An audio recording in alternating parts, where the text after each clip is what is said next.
Bem-vindos ao canal Conhecendo e Crescendo em Deus. Desde já eu gostaria de agradecer a todas as pessoas que já se inscreveram no nosso canal. E se você ainda não se inscreveu, inscreva-se. Eu tenho certeza que a sua vida será profundamente impactada através dos estudos bíblicos apresentados no nosso canal. Hoje nós falaremos sobre o seguinte tema: as adversidades da vida e o socorro de Deus. Leremos um texto do Evangelho de João, capítulo 11, que tem o seguinte título: A ressurreição de Lázaro. Estava enfermo Lázaro de Betânia, da aldeia de Maria e de sua irmã Marta. Esta Maria, cujo irmão Lázaro estava enfermo, era a mesma que ungiu com bálsamo o Senhor e lhe enxugou os pés com os seus cabelos. Mandaram, pois, as irmãs de Lázaro dizer a Jesus: Senhor, está enfermo aquele a quem amas. Ao receber a notícia, disse Jesus: esta enfermidade não é para a morte, e sim para a glória de Deus, a fim de que o Filho de Deus seja por ela glorificado. Aleluia! Glória a Deus por sua maravilhosa palavra. Nesse estudo, nós faremos uma análise sobre duas famílias distintas que não se conheceram, que passaram por graves adversidades, mas que tiveram algo em comum: uma profunda experiência com o Senhor e Salvador Jesus Cristo. E nós iniciaremos essa análise falando da família a qual nós acabamos de ler o texto na Bíblia Sagrada. A família de Lázaro, Marta e Maria. Uma família amada por Jesus, amiga de Jesus, próxima dele, mas em um determinado momento, Lázaro fica doente.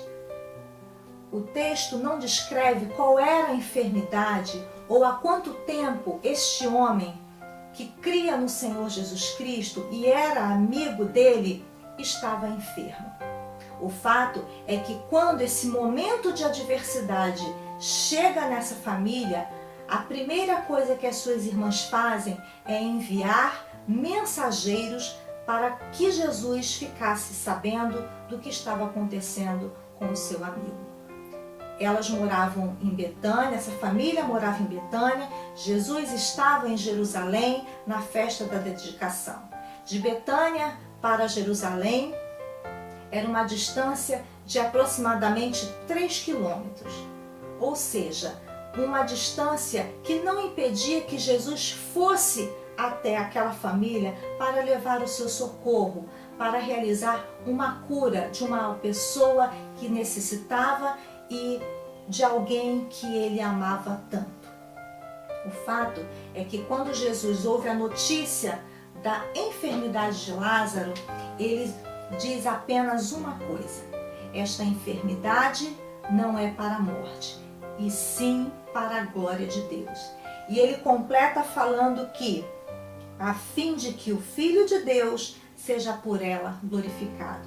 O que Jesus estava falando era o seguinte: que Lázaro não iria morrer por causa daquela doença, mas que através dela o nome, a glória de Deus seria glorificado e ele seria reconhecido como Filho de Deus.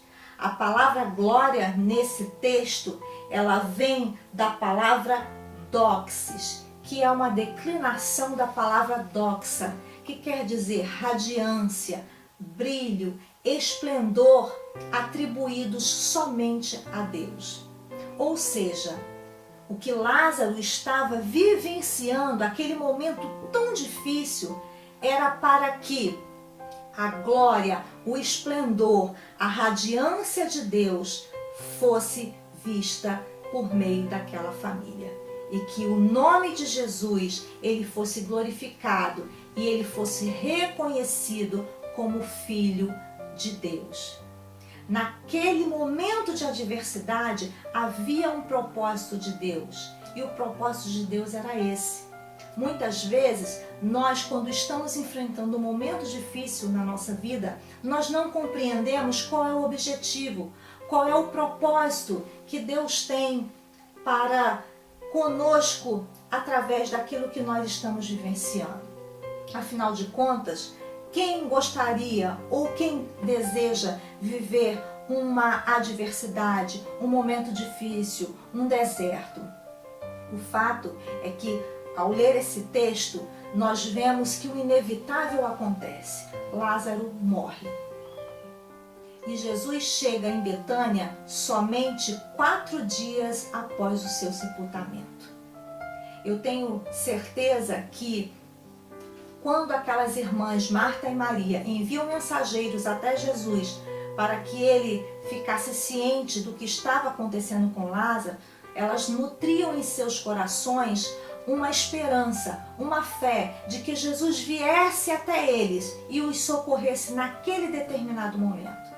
Quando nós passamos por qualquer tipo de tribulação, de adversidade, nós vamos até Jesus não através de mensageiros, mas através da oração.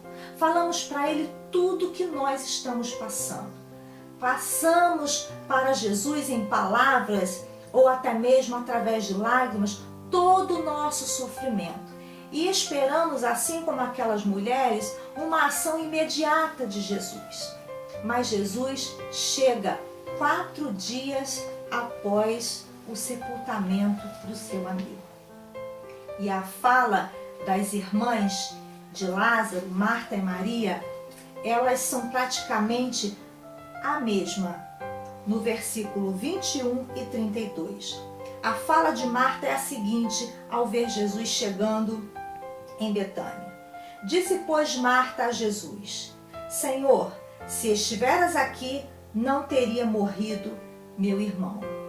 Fala de Marta, fala de Maria, versículo 32. Quando Maria chegou ao lugar onde Jesus estava, ao vê-lo, lançou-se-lhe aos pés, dizendo: Senhor, se estiveras aqui, meu irmão não teria morrido. É muito claro a frustração, a tristeza que aquelas irmãs estavam sentindo, porque Jesus não havia ido até Betânia no momento que elas desejavam. Era como se elas estivessem falando assim: ah, Senhor, agora já não adianta mais o Senhor estar aqui. O nosso irmão já morreu, não há mais nada o que se fazer. E muitas vezes, na nossa vida, nós também olhamos para os problemas dessa mesma forma, achando que não há mais solução, achando que Jesus, ele sempre deve agir no momento que nós cremos que é o momento correto. E eu quero dizer para você que está nos assistindo nessa hora, que Jesus, ele nunca chega atrasado, ele sempre chega no momento correto.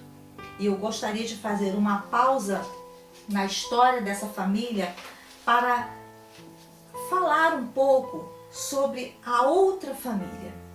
Uma família que você provavelmente não conhece ou conhecida por poucas pessoas. Uma família brasileira, pobre, humilde, composta por um homem, uma mulher e 2 filhas. Uma família que não conheciam ao Senhor Jesus, ao contrário da família de Lázaro. Uma família que ora estava na Igreja Católica, ora estava num centro espírita. Não estou aqui fazendo nenhum tipo de crítica às religiões, apenas citando ou relatando a história de uma família. Uma família muito simples, muito humilde.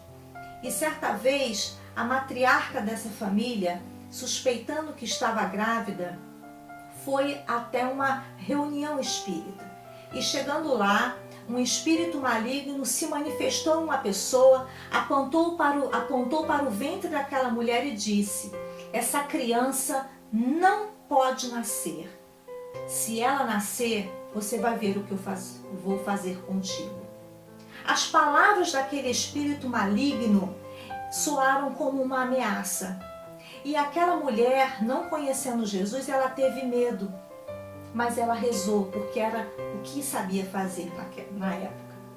Depois da confirmação da sua gravidez, aos 7 meses de gestação, em uma determinada madrugada, ela acordou assustada com seu esposo deitado ao seu lado, gritando, tentando agredi-la. Nesse momento, ela pula a janela, pede socorro aos seus vizinhos. Ela é levada para a maternidade com hemorragia, o seu esposo para um hospital psiquiátrico, e os médicos eles tinham muita dificuldade em diagnosticarem qual era a causa das crises convulsivas daquele homem que estava como se fosse um louco. E quando aquela mulher, aquela gestante estava na maternidade, o médico disse para ela assim: se essa criança nascer, ela não nascerá saudável. Ele colocou ali uma condição, uma realidade. E aquele médico, ele não mentiu. Os meses se passaram, aquela criança nasceu e ela nasceu com muitas enfermidades, muitas infecções. Teve um sarampo que quase a cegou. Aos 7 anos de idade, teve uma tuberculose grave. Ainda na sua adolescência, quase morreu afogada em uma determinada praia. Mas era uma família desestruturada. E após o nascimento dessa criança, nasceu mais um filho. Agora aquele casal tinha ao todo 4 filhos. Uma família que sofria com a bebida, com o espírito do adultério, com a pobreza, uma família sofrida, uma família que andava por muitos lugares procurando a solução daquela adversidade, daquela situação que os fazia sofrer e chorar tanto. Até que um dia, aquela mãe dos 4 filhos foi convidada para ir até uma igreja evangélica. E ela levou a sua filha junto com ela. Aquela criança que havia nascido tão doente. E quando elas entraram no templo, na casa de Deus, ouviram a mensagem, a palavra do Senhor, elas começaram a sentir a presença do Espírito Santo de Deus naquele lugar. Elas nunca haviam ouvido a mensagem das Escrituras Sagradas como verdadeiramente ela é pregada, como verdadeiramente ela é. Naquele dia foi um dia em que elas foram profundamente tocadas, impactadas pelo Espírito Santo de Deus, que se manifestou com grande poder naquele culto. Mas elas voltaram para suas casas.